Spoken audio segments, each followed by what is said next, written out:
All right. Hello and welcome to That's Crap Detection. I'm your host, Dean Venderman, and today we have a very special guest on the show, and it's Mary Beth Hertz. She's a teacher and author, and her book is Digital Media Literacy in the Age of the Internet. And how are you doing today? Good, thank you. Good. How's the weather in Philadelphia? It is cold, but maybe not as cold as where you are. I'm not sure. Yeah, well, actually, today for us, it's really nice. It's mild. We don't have to plug our cars in today, which I don't know if you guys have to ever plug your cars in No, Philadelphia, but never did yeah, that. no, we're doing all right today.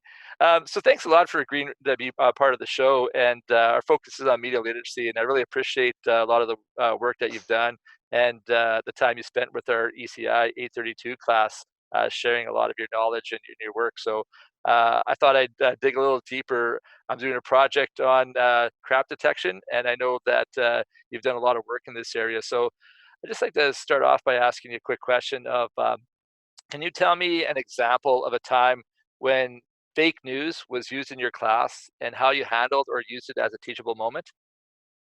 So I don't have a specific example I can think of aside from the fact that I use quote unquote fake news in my class all the time for teaching purposes. But I know that students, when they do kind of open-ended research projects, they will often find sources that are not so credible. They might be clickbait, or they might be something that's actually not even related to their topic, but they may lack those critical reading skills to be able to sense bias.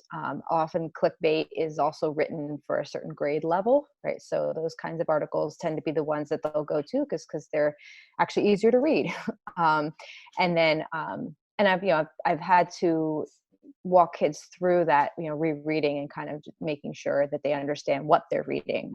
But that has been my experience, which is why I think it's so important to teach those skills. Really interesting. Yeah, I just heard you mention. I was writing down here. So is clickbait actually written for a certain overall, they have a target audience and they're expecting them to only read in a certain way? I've never really heard that before. Well, it's kind of like how when you read a Medium post, or you read some post and it'll tell you how long it's supposed to take you to read it, Yeah, because yeah. we all can't focus for more than 5 minutes anymore. Um, but no, I mean, the idea of those kind of clickbaity articles is that they're supposed to be catered towards a general audience, and the average reading level, is not going to be someone who reads the Wall Street Journal and the New York Times. It's going to be somebody who's more on I don't want to say high school because I actually don't know the reading Yeah. level, but it's not, it's going to be a different kind of reading level because people don't have the attention span, or they may actually, eliminate potential, I say customers, because clickbait, it's the purpose is to make money, if Yeah. people aren't actually able to read their stuff. Well, that's really interesting. Actually, discussion we're having in our ECI E32 class is even like we're looking at different tools like TikTok and what have you, and Instagram, and just how many people actually read the terms of service, or Mhm. or even with iTunes or something. You just scroll down and hit agree because there's so much legalese and there's so much stuff in there. So that's really interesting that you mentioned that for sure. Awesome. So thanks. Yeah, that's a good, definitely a good way to approach how to use fake news. So I know you mentioned a few fact-checking sites. What's your favorite site that you like to use to fact check information on? So with my ninth graders, my favorite site is Snopes, mostly because when I talk to my kids about where they get their information, and they don't necessarily even call it news, because to them it's not necessarily, they feel like they're not reading the news because where they get most of the information is social media, and a lot of it is memes. And so, one of the things that we learn in class is about reverse image searches. And it's really like if kids see something on social media, it's really easy for them to do a reverse image search. And while memes, sometimes the top hits are just places where that meme has been featured, because memes are all over. If you do know what you're looking for and you scroll down far enough, you will see if Snopes has addressed the meme at all. And they actually feature the meme image in their, whether it's debunking or saying it's true. So when you do the reverse image search, the Snopes article will show up. And Snopes just does a really good job of focusing on social media and things that are viral. And that's really what our kids are seeing, is the viral stuff through social media. So when you who made Snopes, or what is Snopes like in terms of, is that a government thing or is that an independent, like, It is do you fact check Snopes totally, on Snopes? yeah, no, it's totally independent. It is not a government thing at all. It has been around forever. And it's been something I've actually used. I mean, I want to say at least 10 years. But like, obviously with this advent of fake news and that terminology and this, whole media nightmare that we're in right now, it's gotten a lot of, its job has become even more important, I guess. Um, it was, I know for a while had like a funding campaign because they were like, we don't get paid to do this, or if we do, it's nominal. So that's one reason why I do trust it as well. They're not, um, they've been around for a while. They're not like they can just pop up yesterday. And they do have that mission to be fair and even, and they debunk stuff, but they also say this is true. So that Right. they're not just there to prove things false. They're there to actually give you the information. And then they do have the sources at the bottom where they get the information, and they're pretty detailed. And there's also authors, so who actually did the research. So I personally think it's a pretty trustworthy site, and it's independent. Yeah. And your grade nines seem to like, like grade nine here is basically 13 years old. I'm pretty sure it's the same in the States. Is it 13-year-old, 14-year-olds? Yeah, 13, 14. Yeah. So how do you find that the Snopes go over their head? Are they able to relate to Snopes, or does it take a while to work on it?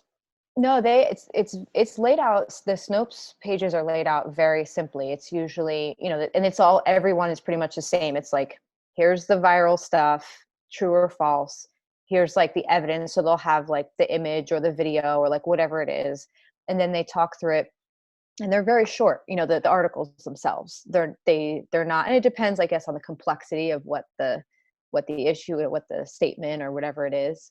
But my kids have been able to, what I'll do is I'll give them an image that I know is fake. I always test it first to make sure a Yeah. Snopes article pops up, and then I give it to them, and the kids will say, "Oh, I found it on Snopes," and like, this is what it actually is. And so they're able to actually, in that time, 15, 20 minutes, maybe like 15 minutes, to be honest, because it was, because I'll do a bunch of them in one class period. They'll be able to look at Snopes, analyze it, and report back. Right. Well, that's really important work. And so the kids are all over this, like they're happy about this, or they're going, yeah, whatever, it doesn't affect me, or they've I had a good mean, response they're to that. 13 and 14 years old, Yeah. so So I mean, sometimes, yeah, I can depends relate on to the that for sure. day, depends on what side of the bed Yeah. they got up on. Yeah. But when I do my course evaluation, I just did it. My course actually just ended because it's a half year course. One of the things a lot of kids said was they appreciated that unit. They felt Yeah. that those skills were helpful, so Yeah. that was a good thing. Yeah, you're definitely planting an important seed there for sure that I think will blossom over time as kids mature and stuff too. Obviously, you get different rates. Even adults aren't so mature Yeah. sometimes, but yeah, definitely. I haven't really used Snopes myself, so what you said there, I might plan another show around checking out Snopes. I really appreciate that. So, how do you find the balance between fact checking and having kids to be critical about everything, but also accepting what might actually be true, and to say, yeah, that's good. Yeah. So, as I said during the when I was in with the class, it's kind of like you walk this fine line between making sure kids are critical thinkers and not making them to the point where they don't trust anything. Because there is a truth, that there is, Yeah, like the X we Files. have The to make truth is sure out that, there. yeah, I mean, we have to make sure that because if you get to a point where kids get to the point, or people get to the point where they don't trust anything, then that's where we get into serious trouble with, democracy. Yeah, exactly. So there is a fine line there, but at the same time, giving them the tools and the resources like Snopes, like the reverse image search, like just teaching them literally how to plug keywords in, like things like that. Just giving them almost like a tool belt that I will love that. help them is, I mean, that's essentially what we do in the unit is just like strategies, I want you to leave with just at least 3 strategies that you can use when you come across something and you don't know if you can trust it. And that's pretty much the goal. Yeah, no, But I really like what you said, because we talk even about class.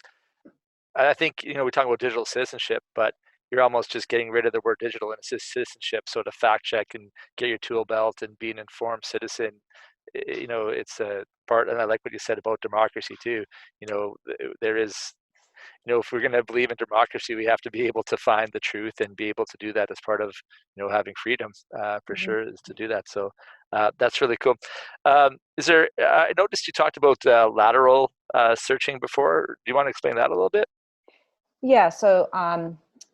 I am not going to pretend that I made this up because it came from a common sense education lesson, but it really stuck with me. So there's John Green, who wrote The Fault in Our Stars, has a YouTube video that it talks about lateral reading. So just in a nutshell, when we read online, we tend to read vertically because we scroll, and we might click on different parts of the website, but the website kind of intentionally keeps us there, and Contained. so shows us only what the website wants us to see. So the idea of reading laterally is, when you're on a website, that you leave that website, open up a new tab, so you're moving laterally, not vertically, and then look up the information that you're finding on that website to find out if that website is telling you the whole story, or if you can get more information, more context, things like that about what you're reading. That makes perfect sense. Is there anything else I appreciate your time. This has been fantastic, and you've made my little hamster run in my head quite a bit. And I've got a lot of ideas for some extra projects to do and to delve more into. Is there something you'd like to just leave us with? Something that anything else you'd like to add? I guess the last thing I'll add is just that this is hard work and it's never done.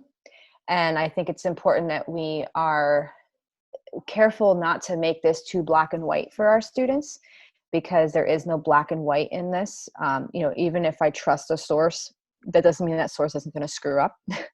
um, and also just making sure the kids understand, like, this is the world that you live in now, and it's hard, and this is the work you have to do, and if you don't do it, there are consequences. And just kind of, whether it's talking about the 2016 election and showing them the fake Russian ads and the fake Russian like groups that were made that thousands of people joined, just really making it real for them that the work that you're doing, teaching them this stuff, is important, but it's also hard, and they have to just kind of be okay with that. Like, there's not going to be an easy answer.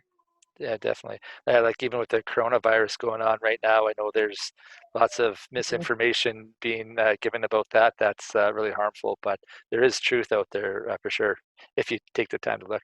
No, Mhm. thanks a lot for your time. I really appreciate it. I know you're busy, and that was excellent. Thanks again, Mary Beth, for coming on.